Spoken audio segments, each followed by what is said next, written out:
Hello there, my friends!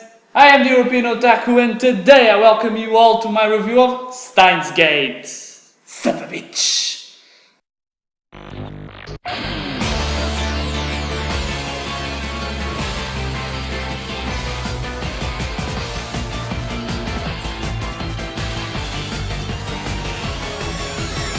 Steins Gate is a 24-episode series that aired between April and September of 2011, and it was made by White Fox.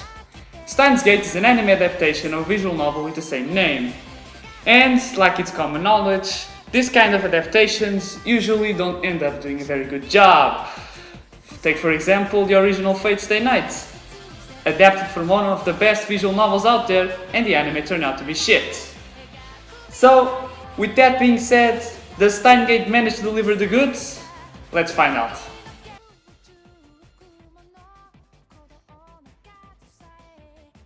Steins Gate follows the events of the Future Gadget Lab and of its top member, mad scientist Okabe Rintaro, also known as Hoin Kyoma. That, after connecting a cell phone to a microwave, creates totally by accident a time machine that can send messages to the past. Yeah, fuck logic. Unaware of this fact, Hoin Kyoma, after witnessing a murder scene himself, messages his fellow lab member Daru, telling him about what he just saw. However, since Daru's phone is connected to the time machine, the message is sent back to the past, altering all the course of events. And from here, the time travel story of Steins Gate begins. Now, it's pretty obvious that this anime has a very original setting, to say the least. However, the thing that I find really interesting is that this show, being a sci-fi, it doesn't have many crazy over-the-top futuristic stuff. Because the only thing that really makes it a sci-fi is the fact that there is a freaking microwave time machine. And in the beginning of this series, it looks more like a slice of life than anything else. And it shows that a simple premise like this can make a very good job and even create a very complex story. On the other side, the biggest problem about Steins Gate is by far its pace, since it has one of the slowest starts to a 24-episode series that I've seen, focusing a lot on scientific exposition about time travel, the characters experimenting with the time machine, and lots of character development. However, when the story actually picks up and shit hits the fan, oh boy, be prepared because it will be one hell of a ride, full of twists, emotions, and for me personally, some serious rage moments. Yeah.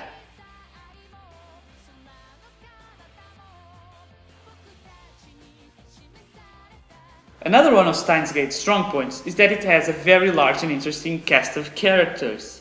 However, I'm only going to mention a few of them.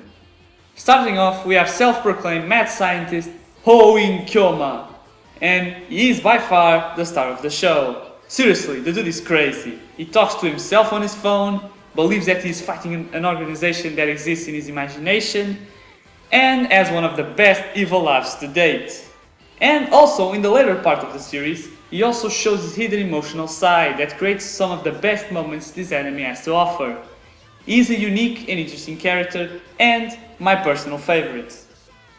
Another member of the lab is Mayuri, and she doesn't do much herself to advance the plot, aside from being adorable, but really she knows nothing about science, and it's completely on the side on that part. However, she is the center of one of the most shocking moments of the anime that made me rage at my screen like a fucking maniac. Seriously, I almost destroyed the fucking thing. A good character, I personally like her a lot. Almost as much as I like Kyoma. Also, we have Makise Kurisu, that despite being a freaking genius, ends up helping out the lab members in their attempts to understand how the time travel machine works. And about her character, I'm just gonna say this. Her interactions and relationship with Kyoma are worth alone watching this anime, and she is definitely one of my favorite characters of the series alongside the other two I mentioned. There are some other lab members like Daru, the super hacker, Moeka, or Shining Finger as Kyoma likes to call her. Shining Finger ではないか。 Also, Hamane Suzua, a part-time worker that works in the store beneath Kyoma's apartment. But since talking about all of them, and there's more characters beside these ones, but talking about all of them will drag this review to eternity, so let's just leave my character review at that.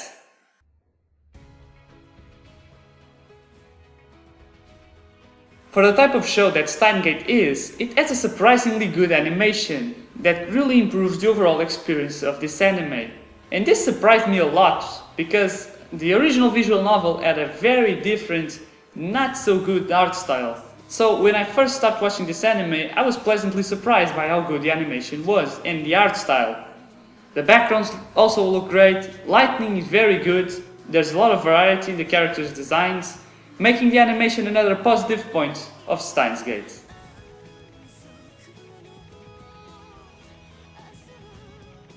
Steins Gate has only one opening and one ending throughout the whole show, but since they are both great, I really don't mind about that. In terms of background music, Steins Gate doesn't have any kind of vocal tracks, relying most on piano work and a type of scientific music that, for the most part, gets the job done. Now, in terms of subbed or dubbed, I have to say they are both good. But I have to recommend you guys the Japanese version because nothing can beat the performance of the Japanese voice actor of Kyoma. It's just too good to be skipped. But if you want to watch it dub, go ahead, there's nothing to be worried about. The dub is also good. So now it's time for the final score of Steins Gate. So, despite suffering from a slow and dragging start, Steins Gate offers one of the best experiences that anime can provide, doing a great job in all of the categories, and it's definitely a must-watch for everyone.